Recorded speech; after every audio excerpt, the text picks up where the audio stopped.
So, hello guys. So, bakit nga ba gagamitin natin si PDO?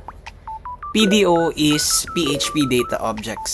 So, isa itong database access layer sa PHP na ginagamit para makikipag-connect at makapag-execute ng SQL queries sa database.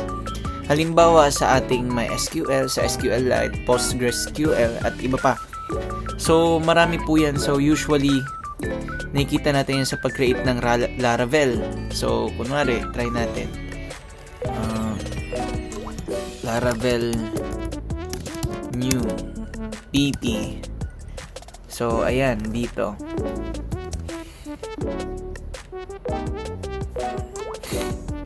So, dito po natin makikita yan. Ayan.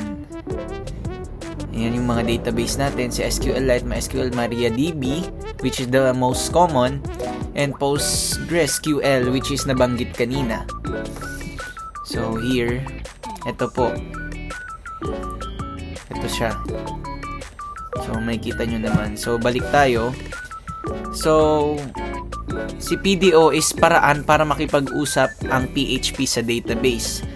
So, para siyang translator ng PHP at database pero mas secure at mas modern kaysa kay MySQL. So, bakit nga ba mas okay gamitin si PDO? So, number one, it is more secure. May prepared statement na nagpoprotekta laban sa SQL injection, which is commonly na nangyayari yung mga SQL injection sa atin. Especially pag marami na tayong codes. So, pangalawa, it is portable. Gumagana sa iba't ibang database. Hindi lang sa MySQL. Number 3, flexible. Mas madaling mag-handle ng errors at exceptions. And number 4, it is more cleaner code or mas organized at readable. So, one example niyan. So, kunwari, maglalagay tayo ng try PDO equals to new PDO DSN username password. So, yan yung nakalagay sa database natin.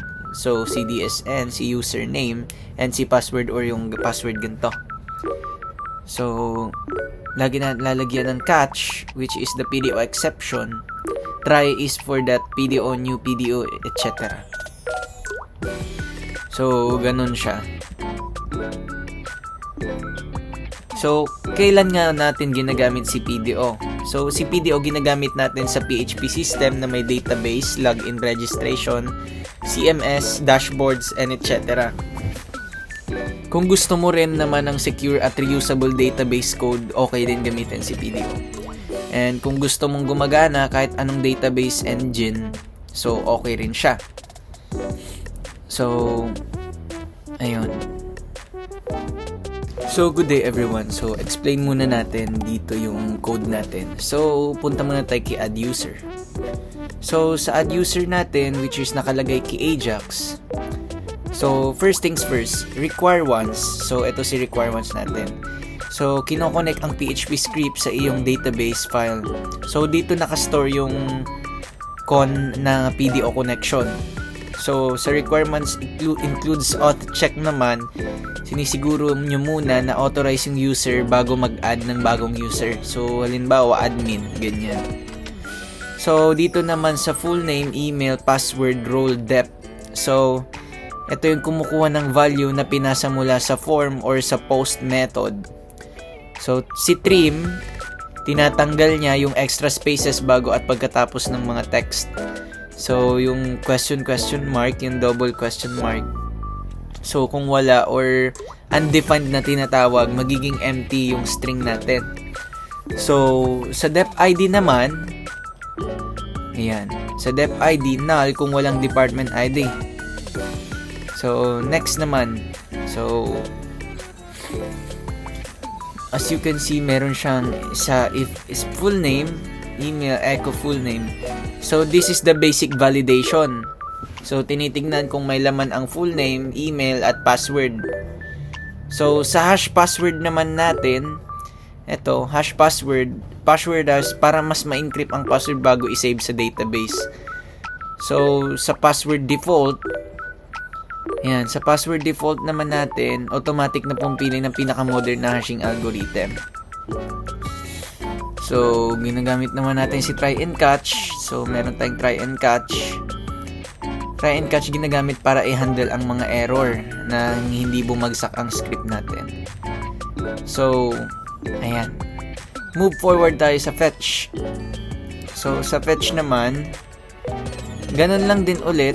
So, eto, gaya nga nung nabanggit ko kanina para sa database natin. So, si join, kukunin ng klaseng join kung anong gusto user mula sa query.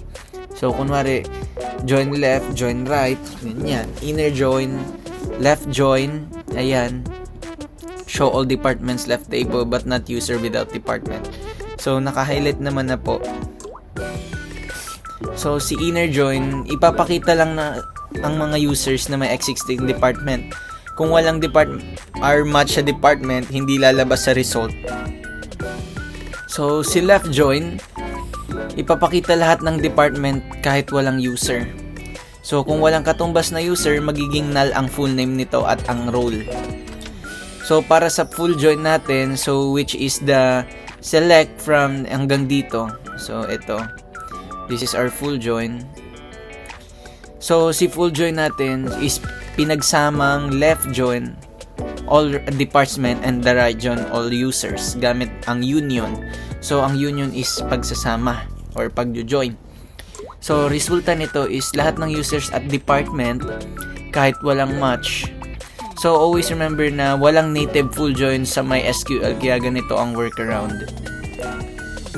So, next. Ito naman tayo. So, sa pag-display naman. So, ayan. Sa results. Ito. So, dyan naman, ipinapakita ng join type, inner, left, o full. Lahat ng resulta ay may pinapakita na sa date sa ating table format. So, ginagamit ang HTML special characters para maiwasan ang XSS attacks, security which is na banggit na natin noon. So, para sa ating error handling naman, kasi hindi naman maiiwasan, so gagamit tayo ng PDO exception. So, kung may database error or syntax connection issue or error, ipapakita to. So, ayan. Nalabas yan. So, kung valid join, type like join equals to XYZ, mahuhuli ito ng exception block. So, ayun.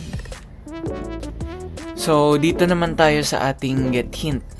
So, para sa get hint natin, so, ayan. Same lang ulit dito. So, punta na tayo sa ating search. So, para sa pag-search natin, which is ito. So, kinukuha ang Q, which is ito. Kinukuha ang Q parameter mula sa URL. Halimbawa sa search.php Q equals to psi. So, ayan. So, sa early exit, kung walang laman, ito. So, kung walang laman, wala siyang mahanap, exit agad siya. So, wala na, tapos na agad yung gagawin. So, useful sa live search. So, yun yung sinasabi kong Ajax. So, yun yung usually na tumatapon ng mga details. So, live search. Kunwari, nag-type ka ng name ng Cyrus, matik hindi mo na kailangan i-click yung submit para lumabas pa. So, lalabas na agad siya. Yun yung function ni Ajax.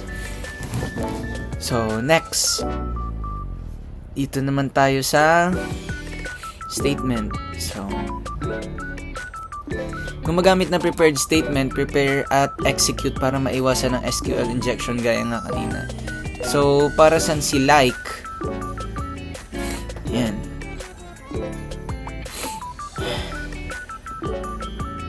Ito. Like, hinahanap ang mga users kung saan may partial na match para para sa full name natin. So, si like, parang kunwari, naglagay tayo ng MA. So, maraming MA, diba? So, hahanapin niya yung mga maraming MA. So, may mark. Sabihin natin naglagay ka sa database mo ng 10 mark. So, ilalabas niya lahat ng mark. Ganon. So, order by full name.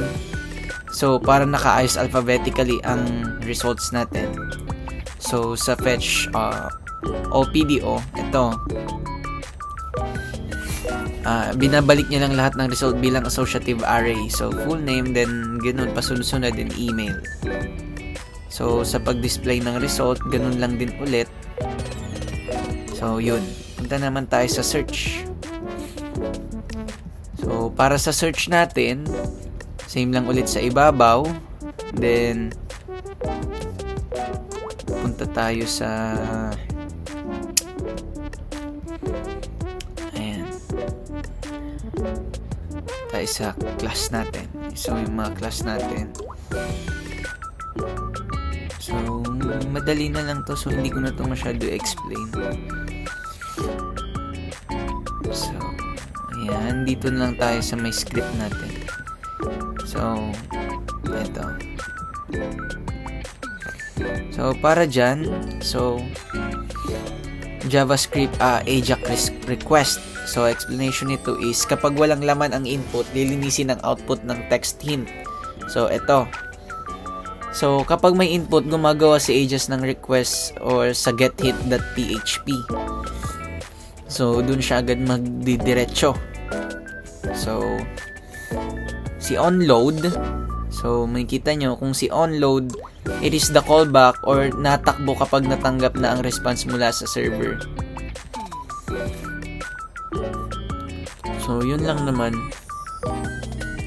Wala na masyado. So, ito, madali na lang to guys. Ito yung pinakalaman ng database natin. So, yung host is our local host DB name, lab11db.